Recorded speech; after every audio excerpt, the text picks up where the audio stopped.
Siobhan Bailey. Thank you, Mr Deputy Speaker. I want to congratulate the Department of Education, ministers, former Secretary of State for the work at getting this over the line. I've been quite amazed to listen to the benches opposite rewrite their education history, because it was Labour's education in the 90s that sounded very good, but actually focused on getting 50% of kids into university, regardless of the degree, forgetting about the rest, and made jobs bad and uni good. And the reason I know about that is because in the 90s I left home at 15, I didn't do very well at school, didn't go to uni, and I was made to feel bad about that time and again, and I was told that I would not succeed. But now I'm here, causing you lot trouble.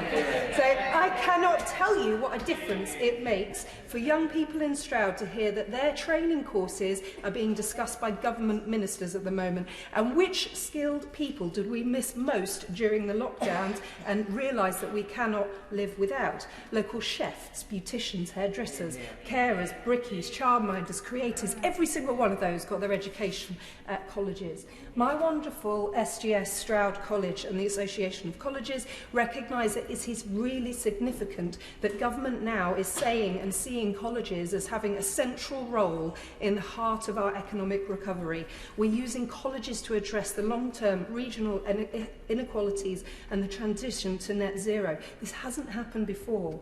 And what I would like to hear from the Minister, though, in his summing up, is about putting the Lifetime Skills Guarantee on a statutory footing and extending it to include Level 3 courses, as my honourable friend of Waverley mentioned. I'd like to know whether the government is looking at creating maintenance support systems as proposed by the Philip Olga report, and whether we're creating a duty on schools and universities to collaborate with colleges and employers in the development of the skills plans. I should say that Stroud is already modelling putting employers at the heart of FE. The Growth Hub and the GFIRST LEP is already based in our college, and our wonderful university, Gloucestershire University, is already collaborating with colleges and employers.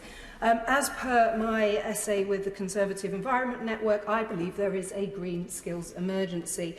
I meet vocational FE students in Stroud all the time. They want to create the businesses that fix our planet, that are fixing our homes, fixing our cars, and we know that at the moment there are only about 5% of our mechanics that can fix electric vehicles. We've got to change that. The think tank Onward knows that we need 170,000 more green skill workers to qualify to retrofit and do renewable heat. This has got to change. If we don't have the skilled people, we won't be able to save the planet. It really is that simple.